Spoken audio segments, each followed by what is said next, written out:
자, 오늘도 돈 벌기를 신나게 즐겨볼까요? 신나게 돈 벌 수 있는 오늘의 돈이 되는 이슈. 그 첫 번째 주자, 벤자민 투자연구소 신일섭 소장과 함께합니다. 어서 오세요. 네, 안녕하세요. 네, 제롬 파월 미국 연방준비제도 의장이 베이비 스텝 금리 인상을 발표를 하면서 올해 금리 인하는 없다고 밝혔습니다. 이 연준의 베이비 스텝 단행 배경이 뭘까요? 그 단어들이 영어 약간 초등 영어만 해도 이제 조금 약해지고 있잖아요. 네. 슈퍼마리오에서 그 악당이 나중에 조그맣게 변신돼서 애기 거북이가 되니까 한우탕 안 무섭잖아요. 그것처럼 처음에 단어가 뭐였죠? 뭔 자이언트 막 무슨 몬스터 안 나왔었나? 또 지금 베이비로 바뀌었잖아요. 그러니까 어쨌든 뭔가 무서운 애에서 이제 애기로 됐잖아요. 네. 그러니까 딱 느낌 자체도 그렇죠. 뭐 굳이 모르더라도 근데 보통 이렇게 알고 있지 않나요? 금리가 인상되면은 주가에 안 좋다.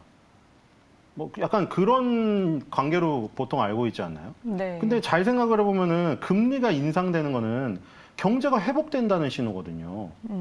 경기가 너무 뜨겁게 끓어오르니까 그거를 누르려고 라면 냄비 뚜껑을 닫는 거잖아요. 금리를 인상한다는 게. 네. 그럼 금리를 인하한다는 건 뭐죠? 우리가 금리를 막 제로 금리로 가져가면서 돈을 왕창 풀 때는 언제예요? 서브프라임 위기가 뻥 터졌을 때, 아니면 9.11 테러로 미국 저기가 날아갔을 때, 그리고 뭐 지금 코로나처럼 우리 예측하지 못하는 치명적 질병이 왔을 때. 근데 너무 어려우니까 제로 금리로 가면서 돈을 풀잖아요. 그러니까 상식적으로 생각하면은 사실 금리 인하가 좋은 것만은 아니에요. 금리가 인상되면서 계단식으로 가면서 주가가 올라가는, 그게 이제 경기가 회복되는 부분이고, 어떻게 보면 금리 인상이라는 거는 그 정부의 확고한 어떤 자신감 표현이에요. 네. 이게 자신감이 없으면은 금리 인상을 시켰다가 이 뒤에 조금 나올 때지만 우리 한국은행이 왜 기준금리 인상을 못 하고 있나요? 경기가 다시 죽을까 봐. 미국은 자신감이 있다는 거죠. 금리를 인상한다는 게. 네. 만약에 금리를 인상했다가 경기가 다시 죽어봐요. 그럼 그 비난의 화살은 다 자기가 맞을 텐데요. 그렇죠? 그래서 금리가 인상되는 게 나쁜 게 아니라 금리는 천천히 인상되면서 주가와 경기가 같이 회복되는 게 좋은 거예요. 임금도 오르면서. 네. 그래서 지금 그러니까 그게 중요한 거죠. 근데 폭이 너무나 단기적으로 가파르다 보면 경기에 충격이 올까봐 그게 걱정인 거죠. 근데 보시다시피 지금 베이비라는 약한 단어로 바뀌었잖아요. 그 폭과 가파르기가 굉장히 이제 폭이 줄어들면서 가파르기도 약해지고 있다는 거죠. 네. 그냥 그런 걸로 생각하시면 될 것 같아요. 네, 그렇게 볼 수 있지만 이 연준이 베이비 스텝을 밟으면서 미국 금리가 22년 만에 최고 수준인 5.25에서 5.5% 구간으로 올라갔습니다. 이렇게 미국 최고 기준 금리, 우리 국내 증시에 영향을 얼마나 미칠까요? 그러니까 이게 항상 이거는 뭐 어쩔 수 없죠. 우리가 자랑스럽습니다. 분명히. 저는 한국인으로 태어난 게 자랑스러운데 네. 주식시장에서만큼은 항상 이런 부분이 불리한 거예요. 우리나라 항상 따라갈 수밖에 없고. 예를 들어 지금도 그러잖아요. 미국 증시가 갑자기 꺾여봐요. 우리나라는 지금 니케이 증시랑 우리나라를 비교해보세요. 가지도 못했잖아요. 네. 근데 어쩔 수가 없어요. 미국 증시가 꺾이면 우리는 그냥 꺾여버려야 돼요. 시간이 부족해요. 항상. 시간이. 이것도 마찬가지예요. 얘네가 이제 금리를 올렸는데 그럼 우리는 고민이 되죠. 한마디로 말해서 그거죠. 시중 4대 은행이 금리를 5% 준대요. 근데 저축은행이라던가 저기 무슨 우리 대부업체 여기서 한 3%밖에 주지 않는다면 누가 글로 가요? 그쵸? 시중은행에 돈을 맡겨서 5%를 주는데 누가 제2금융권에서 3%를 주면 가겠냐고요. 그러니까 마찬가지죠. 미국이라는 초강대국에서 5%를 준다는데 돈을 맡기면. 근데 우리나라 같은 경우에는 미국의 수준에 이르지 못하잖아요. 후진국은 아니지만. 그럼 우리나라는 지금 2% 차니까 3%대를 준다는데 누가 우리나라에 투자를 하겠어요. 정상적인 투자가라면. 그러니까 여기서 고민이 시작되는 거죠. 외국인이 자금을 빼갈까 봐. 그럼 외국인이 자금을 빼가면 어떻게 되나요? 주식을 우리나라 거래소에 내고 달러를 갖고 나가버리겠죠. 그럼 우리나라에 달러가 없어지겠네요? 그럼 달러 가격이 폭등을 하죠. 네. 그럼 환율 불안이 또 야기가 돼요. 네. 그리고 달러가 폭등하면 그것 때문에 또 주식을 팔고. 강달러를 쫓아서 가고 고금리를 쫓아서 다 가니까. 네. 그래서 그런 부분 때문에 경기가 침체될까 봐, 다시 꺾일까 봐, 주식시장에서 돈이 더 빠질까 봐, 그래서 이렇게 금리 차가 아까 전에 근본적으로 시중은행과 제2금융권을 비교했지만 그런 정도 수준인데도 올리지를 못하고 있는 거예요, 지금. 네, 맞습니다.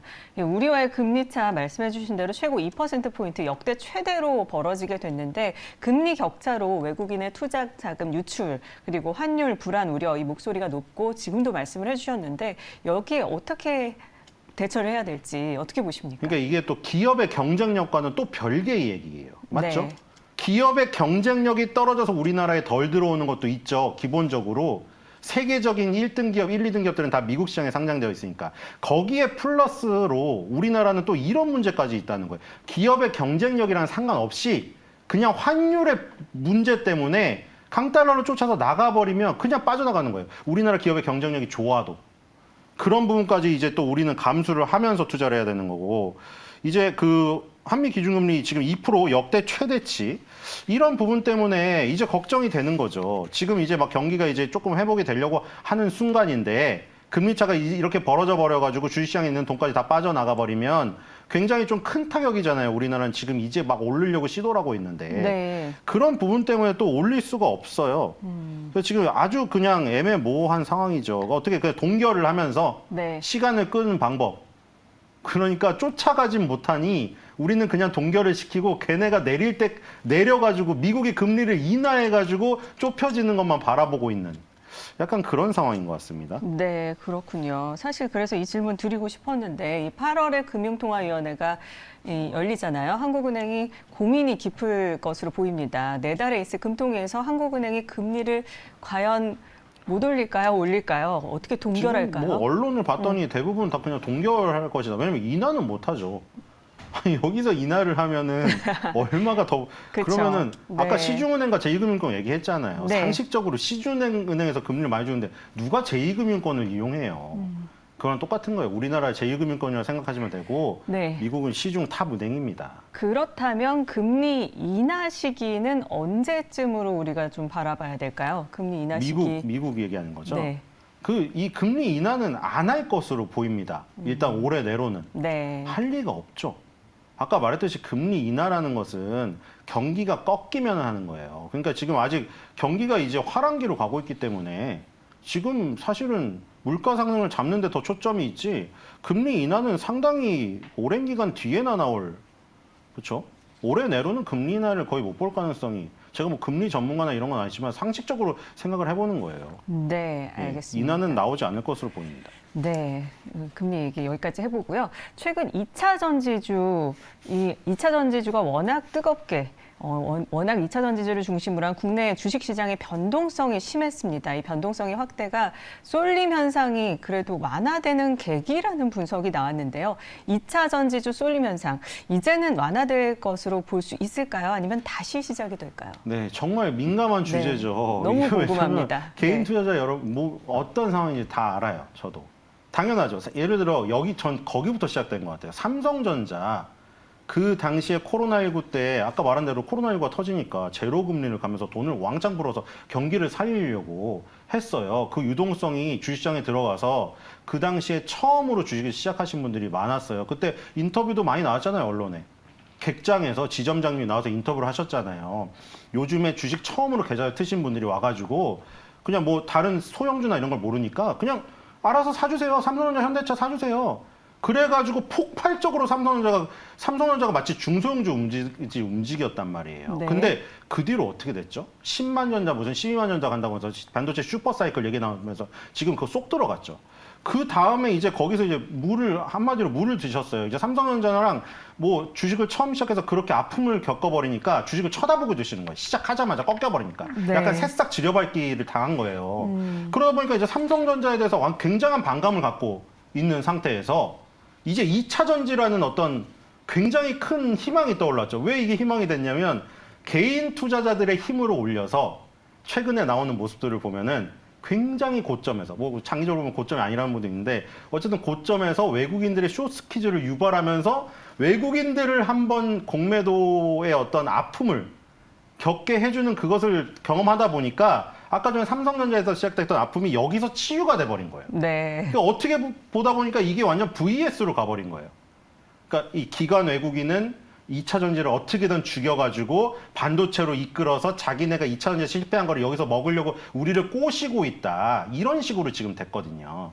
그러니까 완전 코스피 1위 삼성전자와 코스닥 1위 에코프로가 보시면 마치 꼭두각시의 그 연결고리가 실이 연결되듯이 정말 신기하게도 시소처럼 움직이고 있는 장면들을 그때 목격하셨을 거예요. 이틀 전에.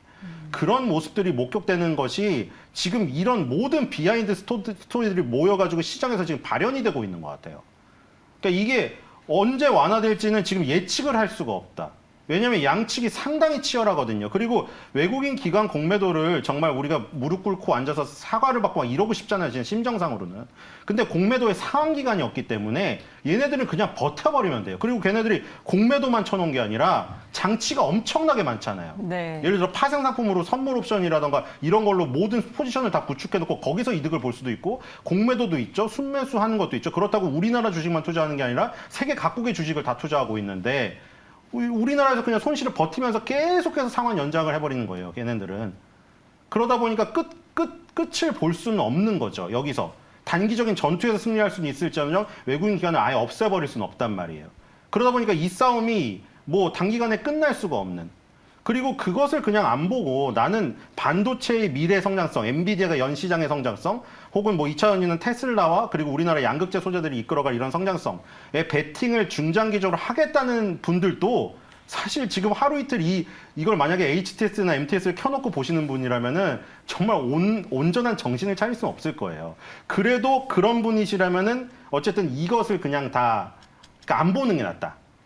그런 분들이라면 나는 그냥 반도체 2차 전지를 배전반이라고 부르잖아요, 우리가. 네. 앞으로 배터리, 전기차, 반도체가 우리나라 시장을 주도할 텐데 나는 이렇게 싸우고 혈투가 벌어지고 이런 거 싫고 나는 어차피 배터리, 전기차, 반도체가 우리나라 시가총액 이끌어가고 나중에 삼성전자와 LG에너지솔루션이 손을 잡고 주가 3천을 돌파하는 모습을 보고 싶다. 네. 그러시는 분은 그냥 이 어떤 시류에 흔들려서 안 쓰면 어때요? 천군, 백군 굳이 안 써도 되잖아요. 네. 나 그냥 뭐 심판을 하던가 저기 밖에 깍두기로 가 있으시면 돼요. 그러니까 둘이 덜도 하면 되죠. 네. 누가 싸움이 져서 이제 나한테 피해간다는 거 한쪽을 방향을 정했다는 거잖아요. 네.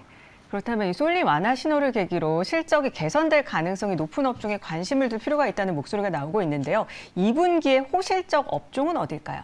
네, 지금 뭐 2차전지는 뭐 계속 좋게 나오고 있는 것 같고, 근데 이제 증권사가 워낙 높이가 높다 보니까 그 허들을 또 뛰어넘어야 될 것이고, 지금 반도체도 지금 좋다고 하죠.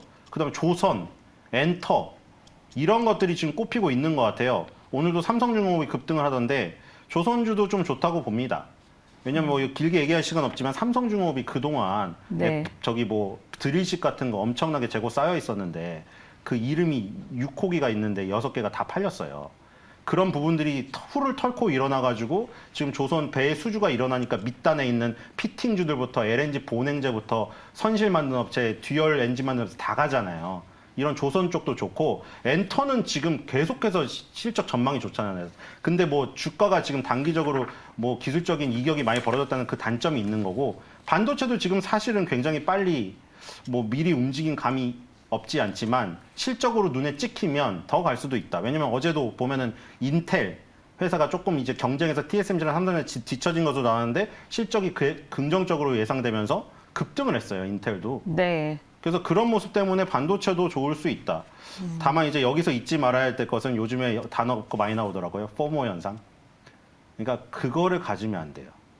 그걸 가지면 제 생각에 어떻게 되냐면 삼성전자에서 피해를 본 거를 그러니까 이게 쉽게 말해서 이렇게 할게요. 내가 이성을 만나고 있는데 이 이성한테 뭔가 조그만 것 때문에 삐졌어요. 그래서 다른 이성한테 갔어요. 이 사람한테 이제 마음을 주려고. 근데 이 사람한테도 또 저기 뭔가 삐지는 게 나오면은 나는 이 두 이성한테 다 상처를 받아가지고 가슴에 상처가 2개 생기는 꼴이 될 수가 있거든요. 네. 그러니까 뭐냐면 포모 현상. 그 남들이 수익 났다고 급해서 따라가는 거 그것만 안 하시면 될 것 같아요. 오히려 반대로 하는 게 낫다. 네. 무슨 얘기인지 아시죠? 반도체랑 2차 전지가 치열하게 붙고 있는데 2차 전지가 너무 주주들이 많이 올라가지고 내가 포모 현상 때문에 야 나도 가져야지 않겠냐? 해서 뒤늦게 사면은 이제 아까 그게 나오는 거예요. 네. 어제 거라도 환불해주면 안 되겠냐? 알겠습니다. 환불은 어렵죠. 그러니까 어려운 거 당연히 아시는데 했겠죠. 다 네. 딱 하니까. 네. 그러니까 포모 현상 때문에 급등한 걸 따라가지 말고 오히려 그걸 반대로 교차로 하는 게 나을 것 같아요. 네. 크로스로. 알겠습니다. 짚어주신 엔터테인먼트 조선 반도체 눈여겨보도록 해야겠습니다. 자, 지금까지 돈이 되는 이슈 벤자민 투자연구소 신일섭 소장과 함께 자세히 살펴봤습니다. 오늘 말씀 고맙습니다.